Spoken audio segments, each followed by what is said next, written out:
I feel like a Chao Garden mobile game would just print money. Yeah, I it would. feel like they should do it, but they won't for whatever reason. Going back. Sega hates money. Yep. Sega, I think they Sega might. hates money. If I may ask here, can everyone on their outro, whatever, like say what Sonic games they speedrun or no? Like I don't think I know everyone's like speedrun resume involving Sonic here. Like why are we all qualified to be in this podcast today? I guess it's kind of what I. So I run mostly Sonic Adventure 2. I run a lot of other games, but currently I'm 5th on the leaderboard, peaked 4th, going for 2nd. There's like a chunk of us, like 6 seconds apart, that are from 2 to 5. Hi, so I'm Savik. I'm a pretty much entirely Sonic Adventure 2 battle speedrunner with a strong emphasis on Dark Story. Second place for Dark Story New Game, third place for New Game Plus, but I'm pretty satisfied with the times that I've got, so I'm trying to be good at Hero Story now. Hi, we're all Sonic Adventure 2 speedrunners pretty much, but I'm also a Sonic Adventure 2 speedrunner. It's been my main content, I'd say, for the last little bit. I think I just got pushed down to like what, 9th or 8th, but yeah, but I peaked at like 7th. Still trying to go for at least top 5 bare minimum.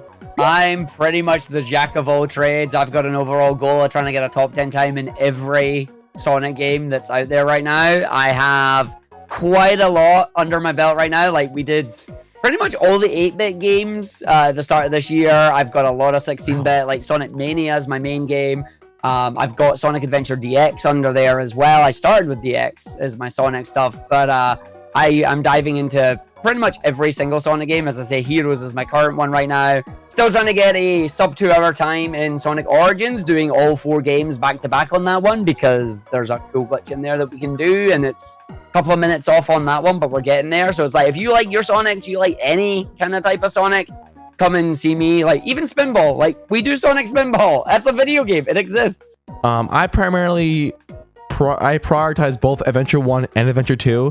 I just happen to be better at Adventure 1, being on Games Done Quick for Sonic Story and having like the fastest Sonic Story time on Games Done Quick. And I'm top 15 for that game, 14th on the leaderboards. But yeah, I plan on doing a bunch of more challenges for Frontiers. We're going to be doing a bunch of challenges there. I want to do marathons. I want to be doing like different restrictions and stuff. So if you guys definitely like that content, this is a stream to follow. I plan on doing more stuff like this. So Sonic Frontiers combat and skill tree discussion. All right, what are your thoughts on that? Not good. Not gonna lie there. Not good. I'll come with hot takes right away here. Sonic with a skill tree is not what I thought 3D Sonic really needed. When I look at Mario Odyssey and the action guide, and there's just like 20 moves in your arsenal to like mix and match how you want to move, express yourself, and deal with everything in the game. That's rad. The problem I would have with a skill tree is that it has the implication of different builds for Sonic, and you kind of have to really have some super stellar level design to have all these different builds of Sonic be equally like legitimate and viable in the game. And I don't know if I trust Sonic Team at this current time with like level design of that caliber. I think the biggest thing here is you're kind of right in a way where like simplicity is king, right? But here's where I think like combat needs to have depth.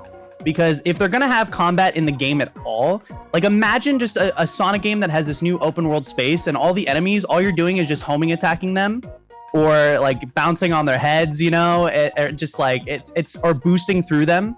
Like that would get so boring so quick. For the love of all, do not have the animations that they keep showing off playing every time you use the attack. Oh, because like, do not take me out the flow of the game, please. Yeah. I want to be enjoying the game and doing these combos and going fast. But if you play that cutscene every time, I'm just not going to use them. Like straight up, I ain't going to use it. That's it.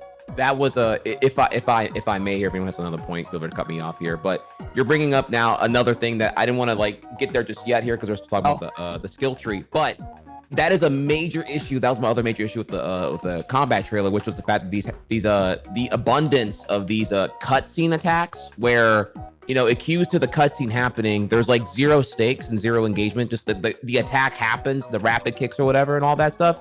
And there's not really a need to like space yourself when you're doing the attack. There's not really a situation where you're like either the attack works or it doesn't, right? Either they're vulnerable or they're not. So like the cutscene will happen, and then after the cutscene's done, now you're back in engaging and interacting and figuring out like where you dropped after the cutscene and all the positional shit.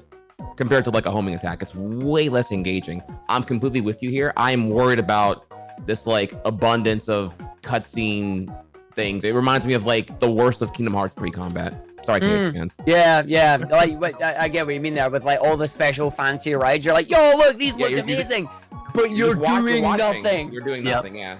Like, all what is spectacle, that? no substance, and that worries me a lot. There. I really hope they have that like not or have that addressed at least here, because that would be really suck. My concern here is just like I'm not opposed to the inclusion of a skill tree as long as it's balanced. I just worry there's gonna be one blatantly better build, and this will all be incredibly like even on a casual play there's gonna be really trivial that obviously like there's just gonna be this one thing that's gonna be really good. And that'll undermine and it will unfortunately undermine the illusion of vast options and all of them being equally comparable. So I'm just really hoping, oh my god, like double pinch fingers on the copium here, that it's balanced. I will tolerate a skill tree if there's actually the illusion of choice, and I can like, ooh, I want to be a tanky Sonic, I want to be a mage Sonic, I want to be the glass cannon Sonic. Like that would excite me. I don't know, I can't think of an example of a game right now here, but it's like you're playing a game and like the ability you want that kind of changes everything happens in like the second to last boss in the game.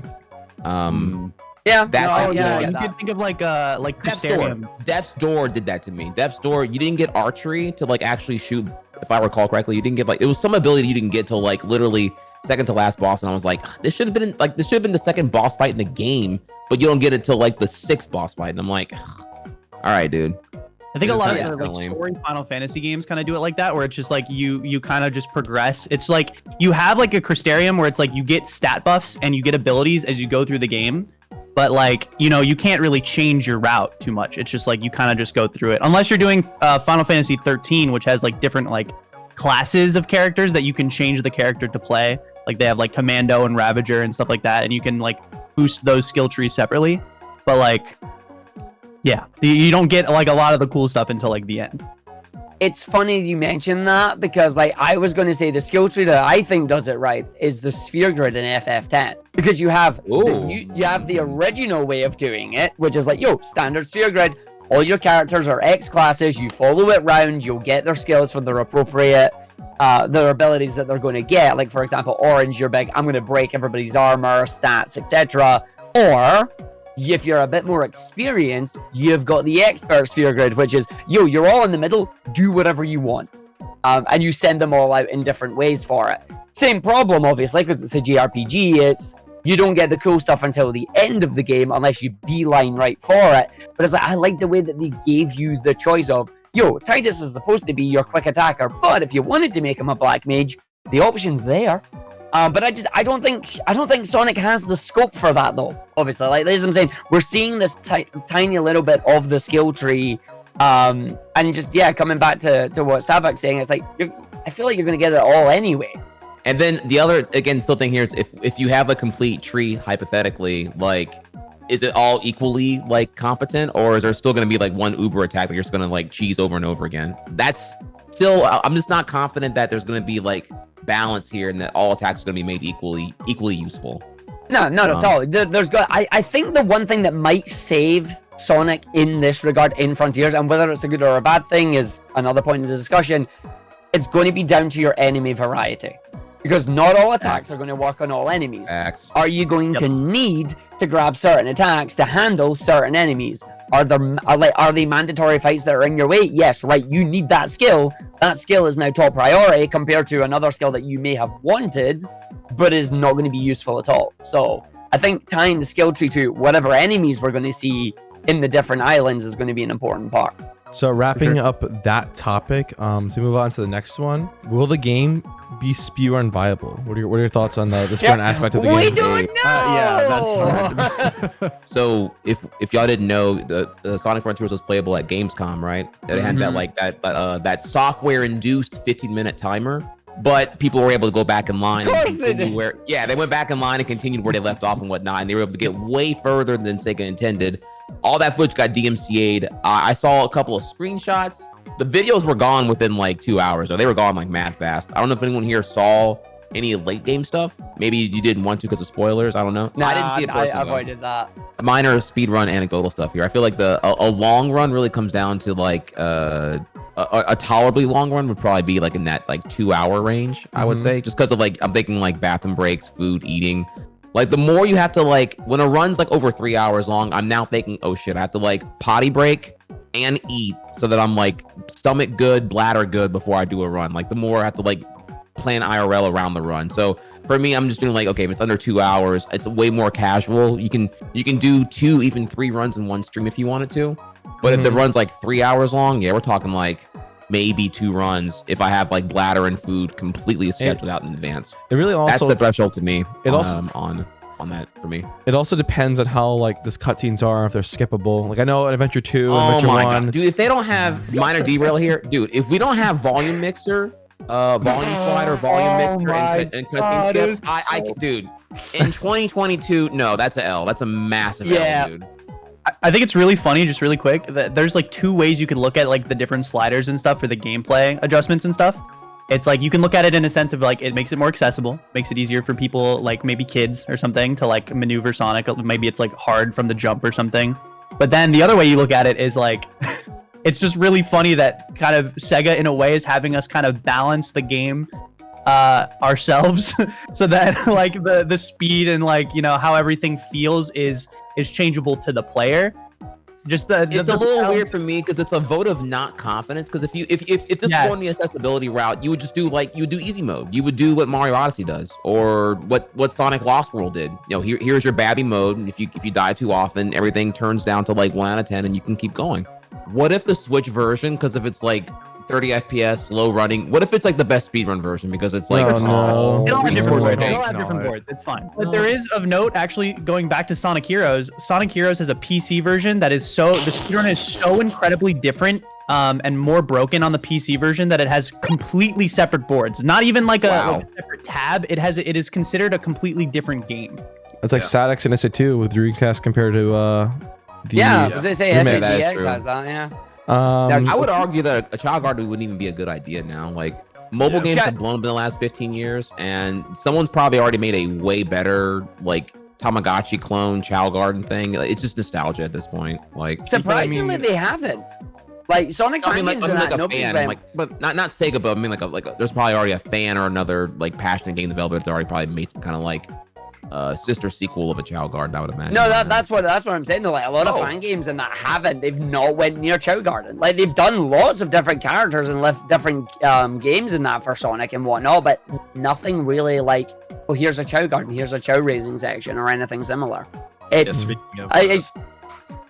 sorry. I mean, I feel like a Chao Garden mobile game would just print money. Yeah, it would. I feel like they should do it, but they won't for whatever reason.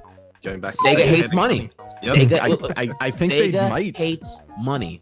It's so Why haven't they ported Jet Set Radio Future to PC and Steam? Why have there been like no Night sequels? The shitty one that came out for the Wii, like literally 15 plus years ago.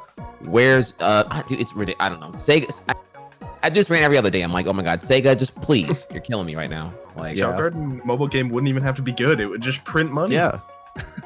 Make it a gacha and you get a different Chao or something, and they just get so much. No. I don't want it. It would be, I don't want it, but it's free. That's the unfortunate like truth of it.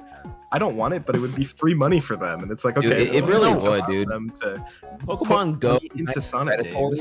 and has made like, oh god, what's like $3 billion since launch? Yeah, Like it's actually insane. Like how powerful mobile game can be when it's the right IP involved.